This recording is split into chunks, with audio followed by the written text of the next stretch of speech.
Hola, hola, ¿cómo están? Bienvenidos al programa. Mi nombre es Ricardo Morkel, esto es Análisis en tiempos de coronavirus. Muchísimas gracias a todos.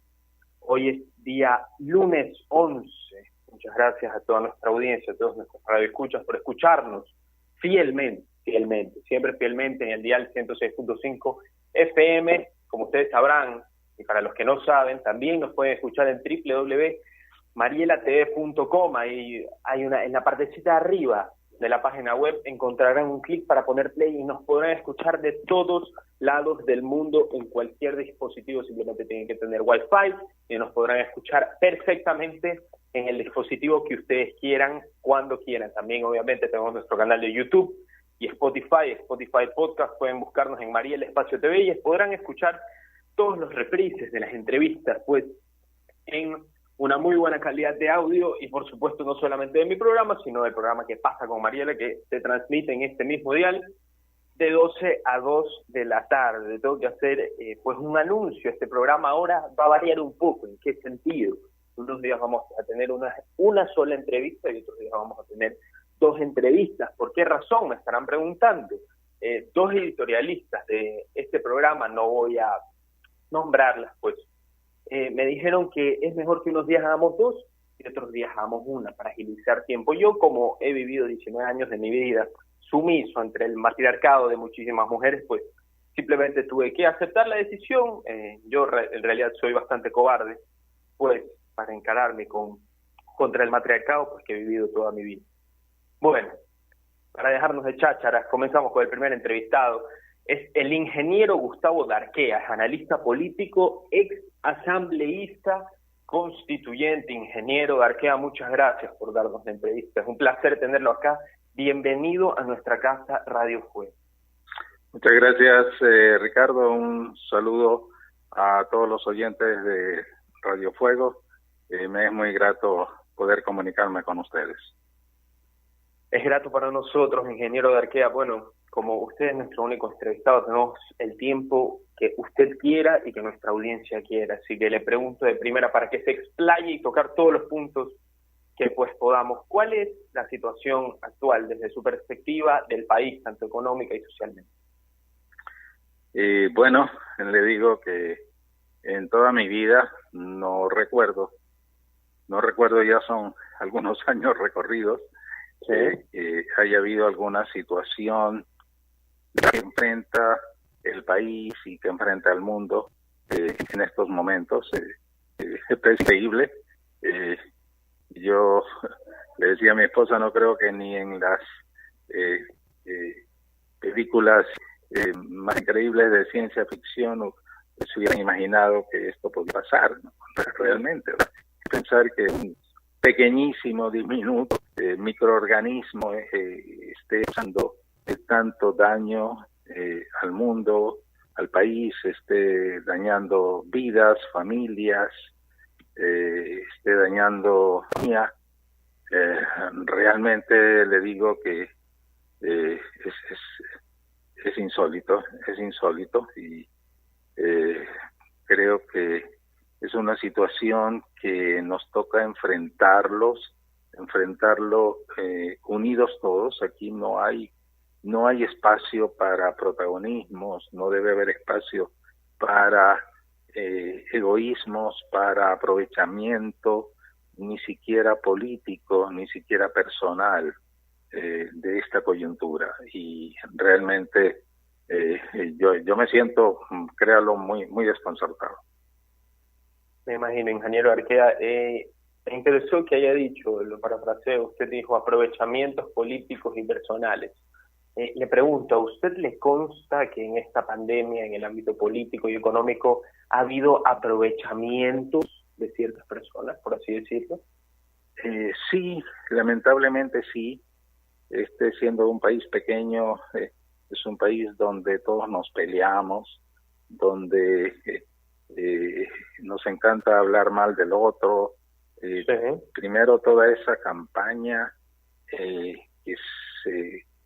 se fue al mundo y que además fue una campaña maliciosa, lo sabemos, de pretender que gente estaba quemando cadáveres en las calles, cosas así. Entonces parecíamos un país más bajo que los países africanos. Así es. Primero, un elemental respeto a los muertos, por favor, ¿no? Segundo, gente que solamente critica. Creo que en este momento ha bajado un poco el nivel de crítica, o será que ya no oigo mucho de las noticias tampoco, pero realmente eso es algo que me indignaba, es decir, el que en lugar de juntar el hombro y nos preguntemos qué podemos hacer en este momento tan difícil, empezamos a criticar el uno, mira, hizo esto, el otro. ¿Críticas a quién? Bueno, al gobierno, críticas a las instituciones. ¿Cree que son merecidas? De salud, perdón. ¿Cree que son merecidas? Mire, el sistema de salud en este país ha sido siempre muy endeble, muy endeble. La salud pública ha sido muy endeble. Esto no ha sido cuestión de este gobierno ni del anterior, ha sido cuestión de todos los gobiernos. Yo creo que aquí no se salva a nadie. Primero porque los presupuestos dedicados a la salud siempre han sido ínfimos. Recién en la Constituyente de Montecristi establecimos un porcentaje mínimo de presupuesto con relación al PIB que tiene que aplicarse, que además no era un deseo de los asambleístas, es un mandato de las Naciones Unidas, un porcentaje mínimo de salud, en los presupuestos de salud y educación, que nunca se cumplía en este país.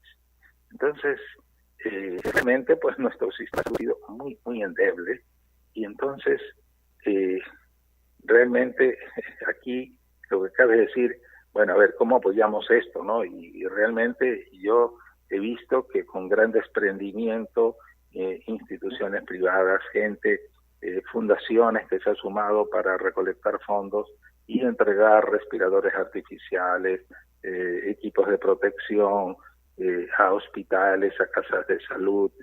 Bueno, realmente eso a uno le llena de satisfacción y dice, bueno, hay gente que sí se une para apoyar este país, ¿no? Para apoyar las cosas realmente.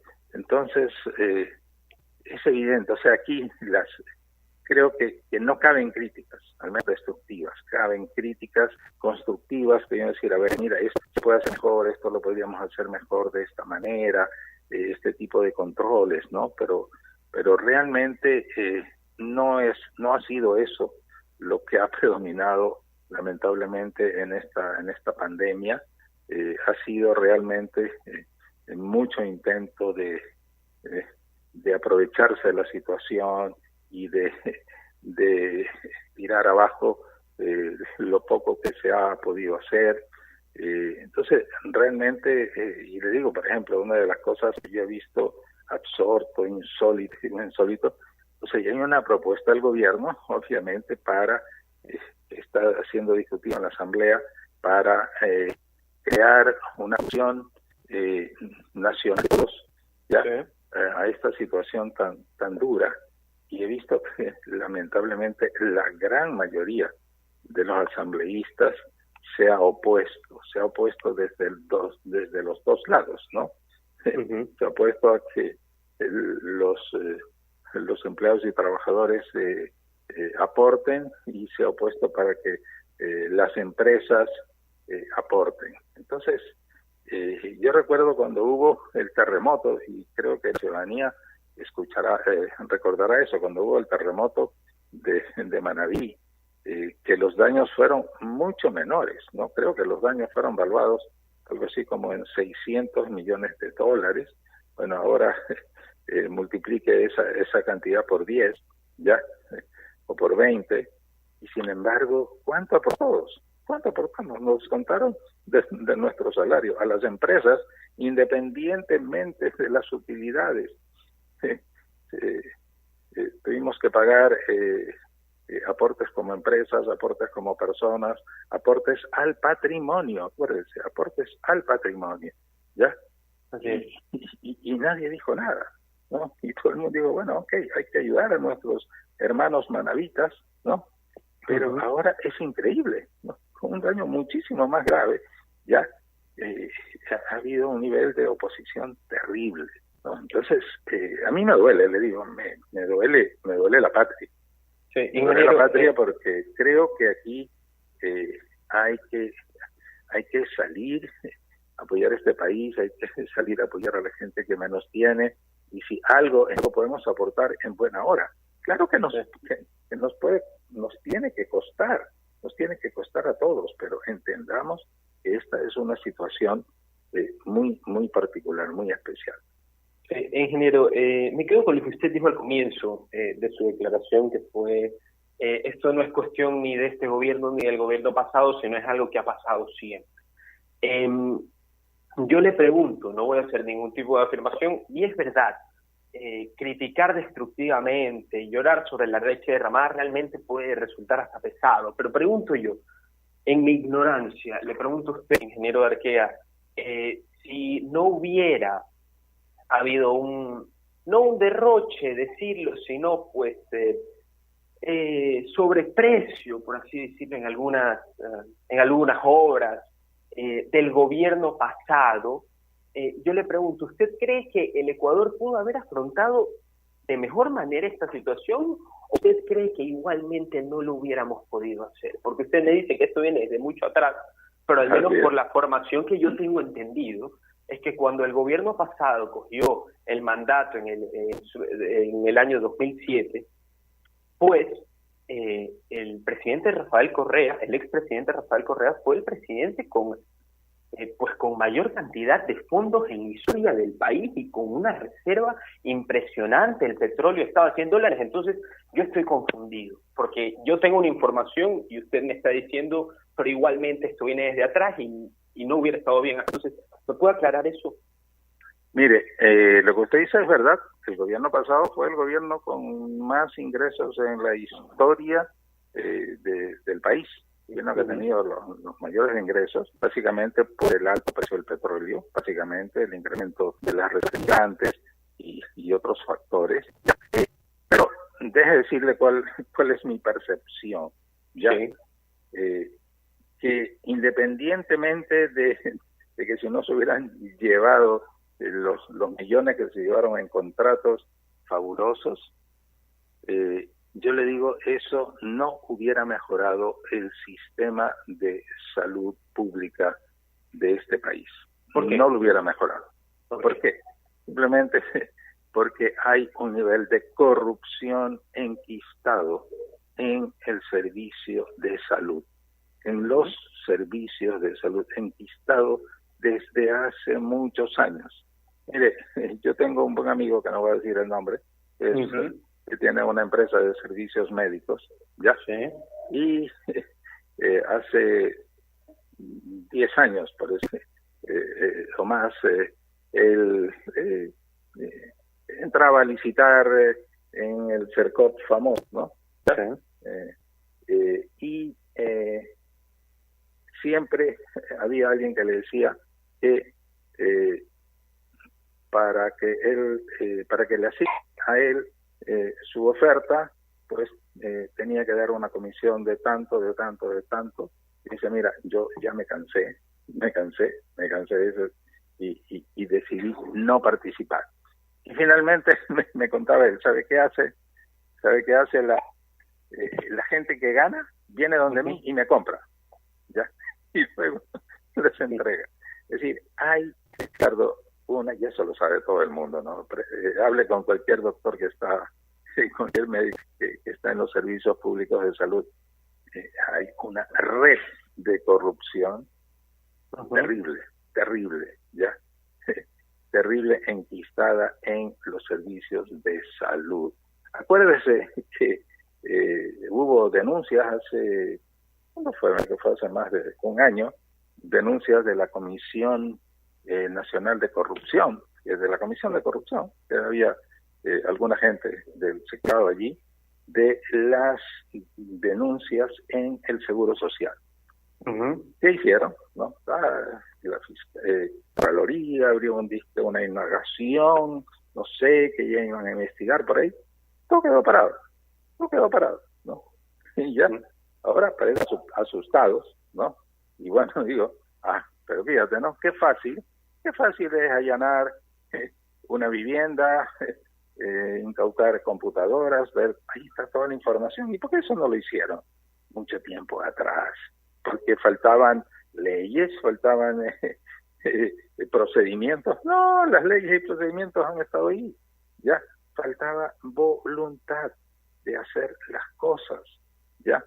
Y entonces, por eso le digo, si no se hubieran llevado la plata en esa hora, no es que hubiera mejorado el sistema de salud, hubieran dicho, esta platita mejor lo ponemos acá. No, señor, o sea, han habido, evidentemente, mejoras, ¿no? Como quien dice, bueno, algo de la plata se vio por allí en, digamos, la infraestructura de algunos hospitales que se construyeron, que el hospital de aquí de los Ceibos, que queda cerca de mi casa, es una obra arquitectónica grande y todo, pero ¿sabe qué pasaba cuando recién inauguraron ese hospital?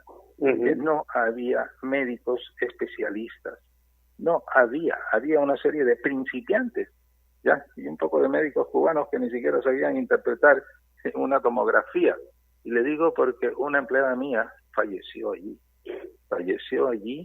ya, no de ninguna enfermedad grave, sino simplemente de cálculos, ya, de cálculos renales, ya. O sea, y le dejaron morir, simplemente porque no la atendieron, no la operaron a tiempo, ya. O sea, imagínense.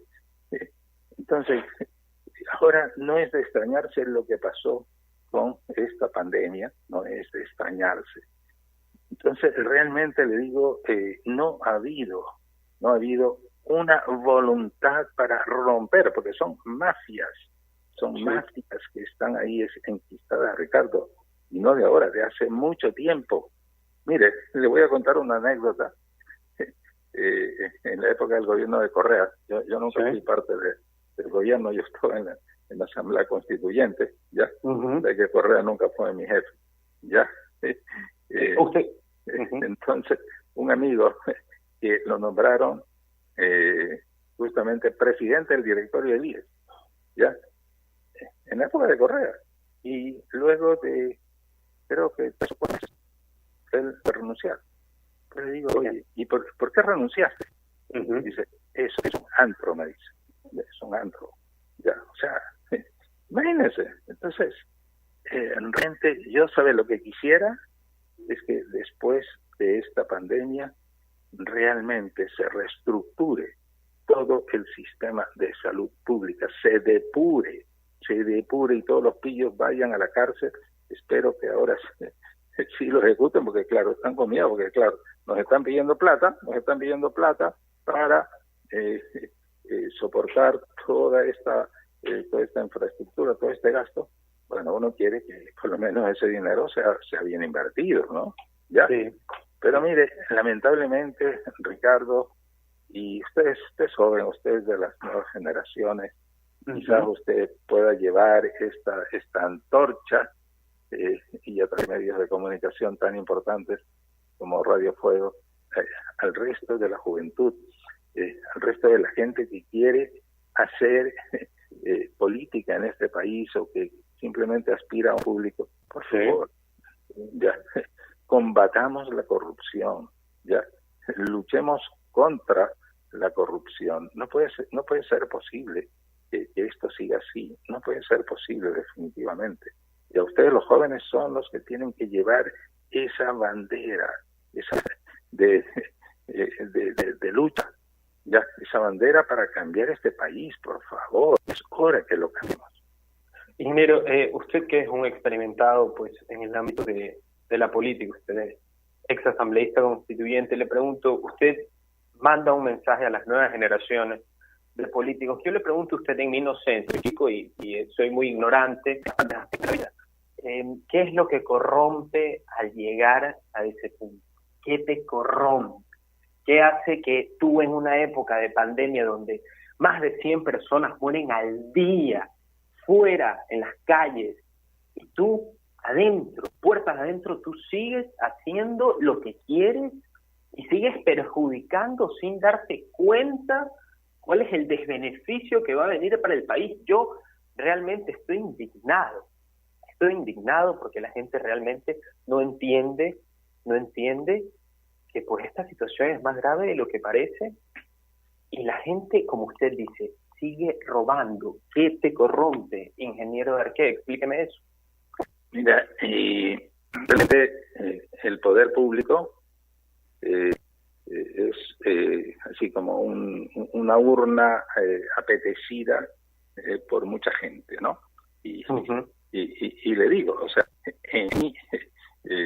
digamos, yo soy del 47, o sea, yo me gradué en el colegio en el 62, ¿no? ¿Sí? Y en la universidad en el 70 y pico. Y compañeros míos de colegio, que a mí me daba pena escucharlos, es decir, escuchaban, te nombraron tanto, te nombraron para tal función pública, qué bueno, ya tienes oportunidad de hacerte rico, ya. O sea, esa mentalidad, Ricardo, ¿Sí? venimos arrastrando desde la época del colegio, ya, sea colegio público, sea colegio privado, católico, etcétera, etcétera, ya. Entonces yo creo una cultura de la corrupción enquistada en nuestra sociedad, ya. Lamentablemente hay una cultura de la corrupción. ¿Sí? Entonces la tarea es una tarea mucho más profunda, una tarea de educar a nuestras nuevas generaciones, ya, educar en la escuela, en el colegio, en las familias, ya. Yo le pregunto a usted, Ricardo, en el colegio, ¿alguna vez usted recibió alguna clase, alguna,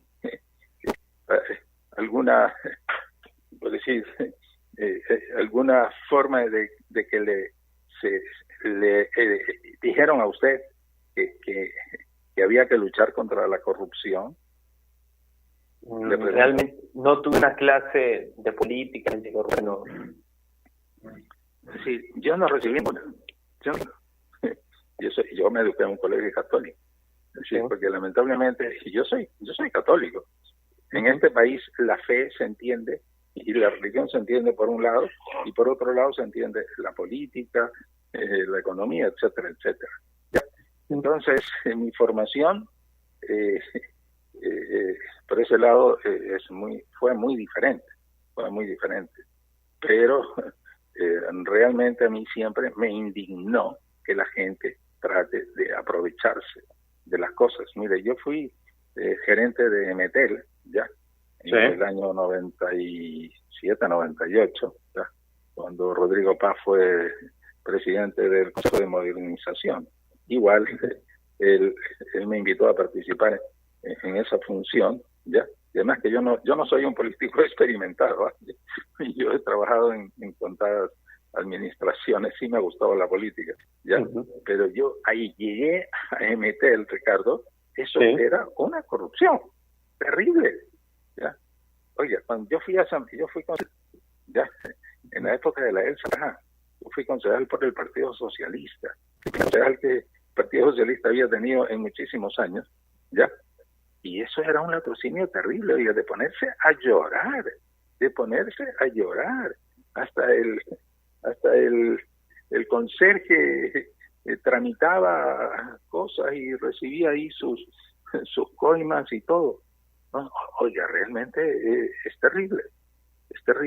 Ya, entonces, yo sí creo que, o sea, por lo menos, espero que esta pandemia y lo que hemos sufrido todos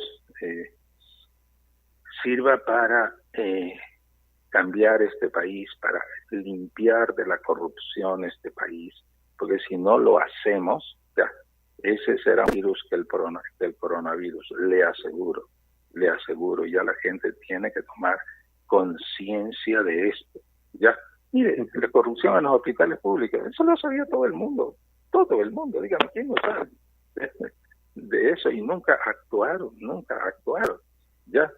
Entonces, ahora, ¿por qué? Claro, porque los volúmenes son altos y hay una preocupación, todo el mundo puesto los ojos en el sistema de salud pública, ¿no?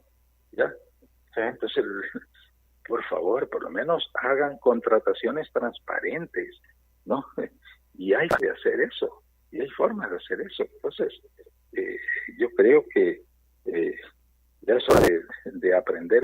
No es posible seguir sufriendo y dilapidando los pocos recursos que tenemos y ahora menos, ya en este tipo de gente sinvergüenza que se aprovecha el dolor ajeno. Ingeniero Arquea, tras todo lo que nos pregunto, ¿qué nos queda? Realmente estamos en un país que ha sido afectado por el tema del petróleo fundamentalmente.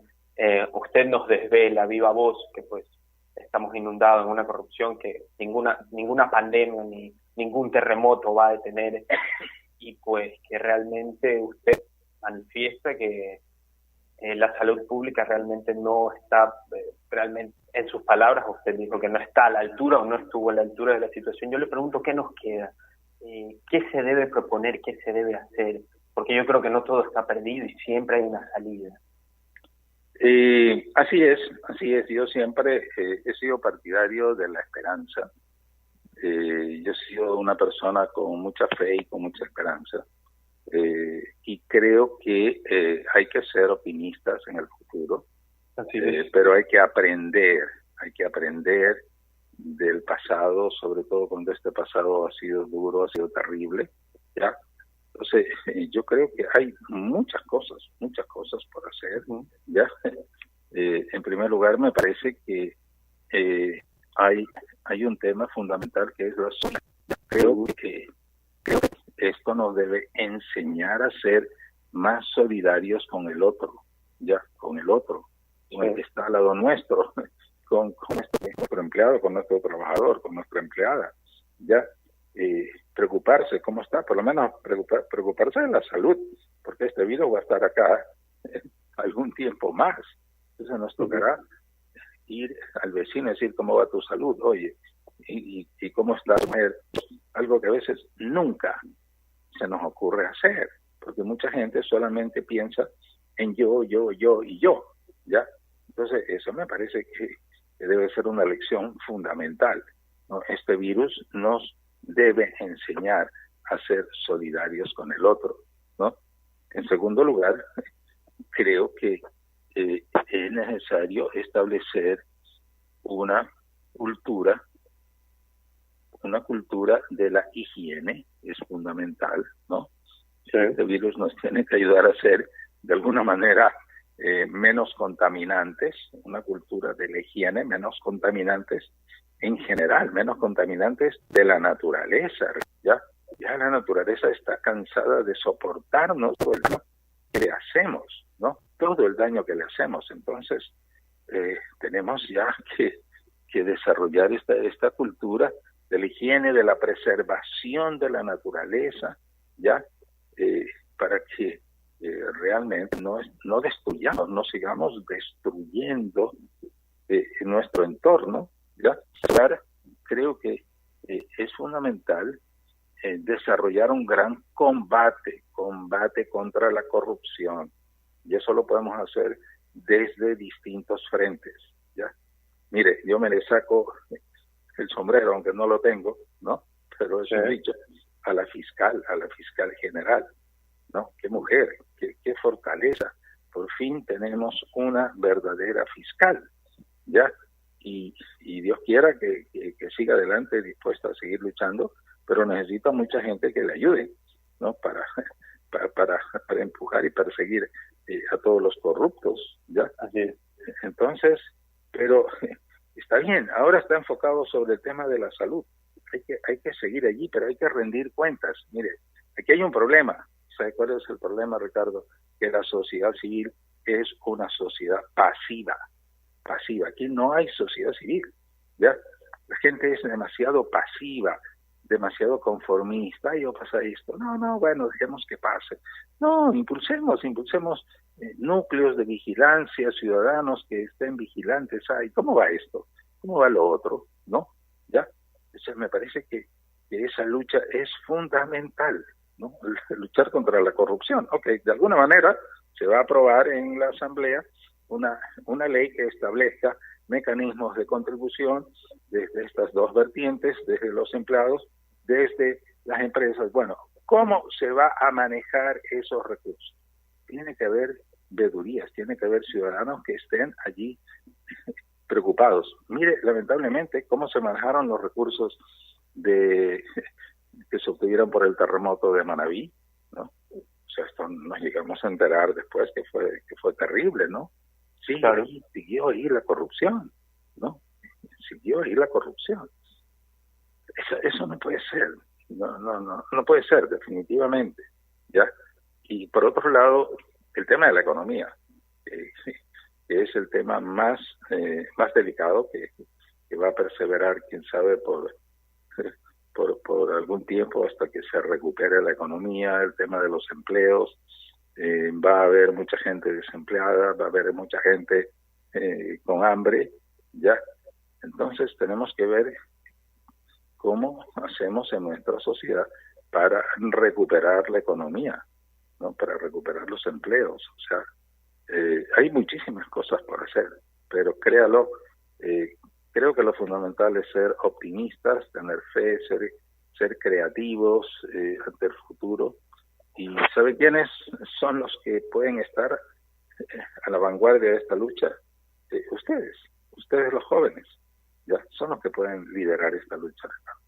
Sí, ingeniero Arquea, hoy en la mañana nos llegó una noticia: el presidente Lenín Moreno ha eliminado 3 secretarías técnicas y 3 empresas públicas. Pues siempre se ha propuesto la reducción, esto ya no es noticia, la reducción de sueldo de la burocracia, pues que ha sido duplicada en los últimos años por el gobierno anterior. También pues reducción de sueldos en todos los sectores públicos, en excepción de la salud y la seguridad. Le pregunto a usted, ¿es que se deben llevar adelante en la asamblea como, por así decirlo, como un resorte para nosotros saltar y poder salir airosos de esta situación? ¿O cree que debe haber pues más creatividad en el ámbito de la economía pues para poder salir de mejor manera? Escuchaba ayer, me parece, el vicepresidente, y él decía que todavía, aparte de que este gobierno ha hecho algún esfuerzo por reducir el tamaño del Estado, todavía el presupuesto del Estado equivale al 30% del Producto Interno Bruto, es decir, 30.000 millones de dólares, y que todavía hay que bajar hasta el 25%, ¿ya? Es decir, imagínense, 30.000 millones de dólares, que es el gasto del Estado en todos los servicios públicos, educación, salud, Fuerzas Armadas, policía, etcétera, etcétera, y el resto de burocracias. Entonces, definitivamente todavía hay mucha tela que cortar ahí, Ricardo, mucha tela que cortar. O sea, el aparato del Estado creció mucho, ¿no? ¿Y cómo vino ese esquema? Ese esquema vino desde, digamos, la crítica que se hacía al neoliberalismo en la década del 70, que decían, no, hay que achicar el tamaño del Estado, ¿no? Y se llegó a niveles de achicamiento, digamos así, extremos, de decir, no, vamos a privatizar todos los servicios públicos, vamos a privatizar la salud, la seguridad social, vamos a vender muchas empresas. Y definitivamente en muchos países de América Latina hicieron lo mismo, pero no fue una solución. ¿Por qué? Porque también hubo ahí corrupción, también se vendieron a precios de huevo muchas empresas rentables. Entonces hubo pues toda la corriente de decir, no, hay que ahora fortalecer nuevamente el Estado porque las áreas estratégicas tienen que estar en manos del Estado, porque hay servicios fundamentales. Pero claro, los presidentes que tenían este discurso, por decir el propio Rafael Correa, ¿no?, empezaron a ser demagogos ya, y empezaron a crear un poco de instituciones puramente burocráticas que no tenían ningún sentido, ¿no? Ya, acuérdese la Secretaría del Buen Vivir que creó Correa, ya, y cosas así. O sea, Entonces el Estado se hizo obeso, ¿no? Se hizo tremendamente pesado, ya. Y claro, había precios del petróleo que lo soportaban, pero ahora que los precios del petróleo se fueron al diablo, se fueron abajo, pues el Estado no puede seguir con esa estructura que ha tenido hasta ahora. Entonces hay que recortar sueldos, hay que recortar instituciones que no tienen mucho sentido, ya. Hay que dejarlo fundamental, ya. Pero igual tiene que hacerse en el sector privado. El sector privado hay mucha gente que derrocha demasiado. Así es. Derrocha demasiado. Es decir, no se puede exigir un tipo de comportamiento al Estado si nosotros desde el sector privado igual no asumimos la situación con un nivel adecuado de restricciones. O sea, el esquema tiene que ser para todos, definitivamente. Sí, ingeniero Alquera, pero en eso sí me llama la atención de pedirle también al sector privado, porque yo creo que el sector privado ha sido al que más peticiones se le han hecho.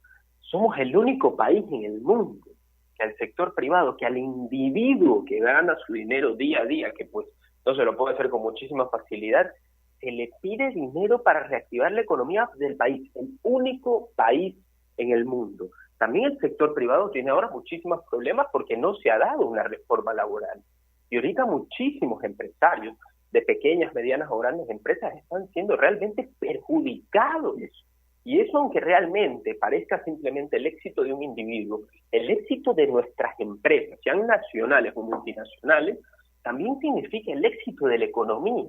Entonces ahí pregunto yo, ¿no le parece que, al contrario, el Estado ha sido injusto, económicamente hablando, con el tejido social ecuatoriano? Mire, ahí hay que diferenciar, ¿no? Sí. Sector privado es desde la pequeña empresa, ¿no? Sí.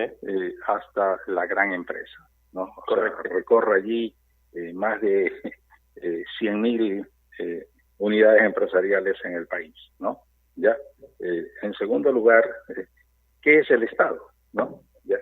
¿Qué es el Estado? El Estado es una superestructura, ¿ya?, que sirve para dar servicio a los ciudadanos, ¿ya?, en áreas que individualmente los ciudadanos no lo podemos hacer, ¿ya? Y entonces, ¿de dónde recaba esos fondos el Estado? ¿De dónde los recaba? De los ciudadanos, en todas partes del mundo, de los ciudadanos. Pero la ciudadanía no está ganando nada. ¿Cómo se puede? Entonces, ¿cómo hacemos? Ahora, mire, ¿de dónde recaba? Ahí básicamente las fuentes son el impuesto a las ventas, al IVA que se llama, ya, el impuesto a la renta, ¿no? Son los dos impuestos fundamentales que tienen los estados para recaudar fondos para dar servicios, ¿ya? Entonces, en este país, el IVA es uno de los más bajos de Latinoamérica, ¿ya? Entonces, está en el nivel del 12%, ¿ya?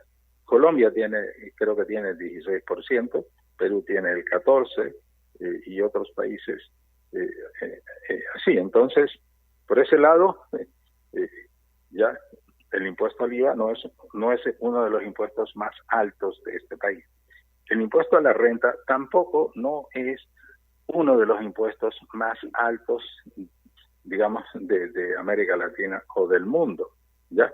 Entonces, no es que la carga impositiva es alta, no es, yo no considero, pero hay un agravante, Ricardo, ¿y sabe cuál es el agravante? Los subsidios. Un Estado rico podría darse el lujo de subsidiar, pero un Estado pobre como el nuestro, que haya tenido por décadas subsidios a la gasolina, al diésel, al gas, ¿ya? O sea, no tiene sentido, Ricardo. Eso es una locura. Cuando está en su casa se le acaba la plata. Bueno, cuando tenía plata, usted le ponía a sus hijos en un buen colegio, compraba muchas cosas para la casa, pero en el momento en que sus ingresos mermaron, ¿qué es lo que primero hace? Ajusta los cinturones, pues, dentro de la casa, ¿sí o no? ¿Ya? Pero acá no. ¿Qué hizo Correa? ¿No? Correa no quiso ajustar los cinturones en el momento que podía haberlo hecho, sino que fue a los chulqueros exteriores, ¿no? Ya, a pedir plata a tasas de interés altísimas, es decir, a endeudarse, ¿ya? Entonces, fíjese que lo correcto era, hubiera sido lo correcto, ¿no? Eliminar tantos subsidios que había, pues. ¿Ya? ¿Y quién se beneficia de esos subsidios? No es la gente más pobre de ninguna manera, es la gente más rica. Esa es la gente que tiene vehículos de alta gama, que tiene 2, 3 carros, todos los contrabandistas que se aprovechan de los precios bajos, ¿ya? Eso por un lado. Ahora, por otro lado, el tema de las empresas, ¿ya? Hay empresas pequeñas, medianas, que obviamente tienen ingresos muy limitados. Hay empresas muy grandes, ¿ya? Que tienen grandes ingresos, y entonces a mí sí me parece justo que en este momento de tribulación que vive el país, las empresas grandes, las más grandes, apoyen, ¿ya? Con al resto de las empresas pequeñas. Entonces, como decían los datos, y el propio presidente lo decía, se trata de que el 1% de las empresas de este país aporten al 99% de las empresas. Es decir, eso me parece justo. Aquí no se dice que las empresas pequeñas o medianas se les va a sacar la plata. No, son apenas las empresas que ganan más de 1 millón, que han tenido utilidades de más de $1 millón. Ahora la Asamblea subió a 2.5 millones de dólares. Bueno, déjeme decirle que una empresa que tiene ese nivel de utilidades, pues sí me parece justo que contribuya al 99% del resto de las empresas. ¿Para qué? Para crear un fondo de liquidez, porque eso es lo que se necesita, tener un fondo de liquidez, ya, que venga de ese fondo de contribución, ya, no de los bancos. Dice, los bancos, ¿sabe qué es lo que está haciendo en este momento los bancos, Ricardo? Están restringiendo los préstamos. ¿Ya? Entonces, ¿cómo la pequeña y la mediana industria va a subsistir si no tiene fuentes de liquidez? Es necesario crear un fondo para que esas pequeñas y medianas empresas puedan subsistir. Eso es fundamental. Así es, ingeniero Arquea. Bueno, se nos está acabando el tiempo. Podríamos celebrar este tema muchísimo más, pero lamentablemente pues tenemos un tiempo específico. Antes de despedirle, ingeniero, quisiera preguntarle, usted al comienzo de la entrevista se especificó mucho en la corrupción, le pregunto, ¿qué le parecería formar una comisión internacional contra la corrupción? ¿Cree que sería efectivo? Uno de los proyectos que tenía el presidente, parece que ya lo dejó en los últimos cajones del escritorio, era justamente esa, ¿no?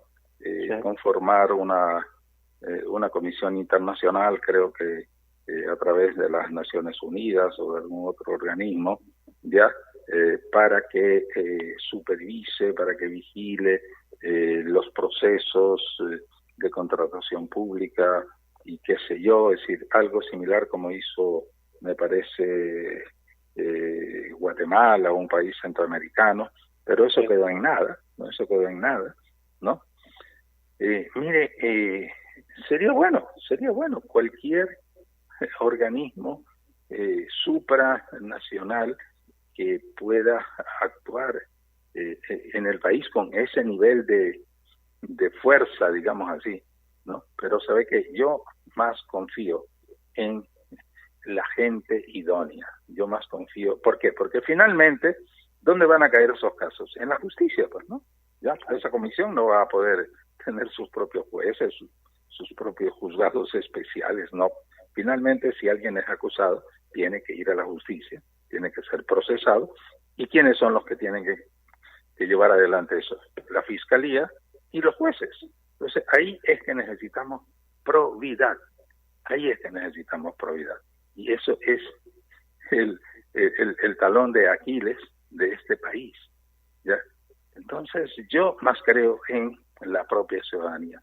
Fíjese, realmente lo que hizo un prohombre que lamentablemente ya falleció, pero que yo le tenía mucho respeto, Trujillo, ya, el doctor Trujillo, pues una verticalidad absoluta, una posición firme, ya, que fue el que lideró la Comisión Anticorrupción y luego pues fue electo para el Consejo de Participación Ciudadana. Bueno, hombres de esa talla son los que necesita el país. Y sí los hay, créalo que sí los hay. Bueno, doctor, ingeniero, discúlpeme, ingeniero Gustavo Darquea, muchísimas gracias por haber estado aquí, por haber tenido esta extensa charla. Le agradecemos de nombre mío y de nombre de la dueña de la empresa, Mariela Viteri, por su presencia. Esperamos que en algunas semanas pues podamos extender esta charla, si le parece bien, ingeniero. Quizás vernos allá, sí. Me ha tocado el gusto de estar en su radio y conversar con Mariela en algunas ocasiones que me entrevistaban allá cuando era asambleísta. Mándale un saludo, pero sí quisiera mandar un mensaje final a la gente que nos escucha. Por favor, ingeniero. Tengan esperanza, tengamos esperanza. Vamos a salir adelante, ¿ya? Tenemos que cambiar muchas cosas en este país. Tenemos que cambiar muchas cosas en nuestro comportamiento, en nuestras actitudes, en nuestro corazón. Pero vamos a salir adelante, unámonos, no critiquemos. Unémonos, pongamos el hombro y hagamos algo por la gente que más necesita en este momento. Estamos de acuerdo, ingeniero. Muchísimas gracias por estar con nosotros. Gracias a usted, Ricardo. Muy amable.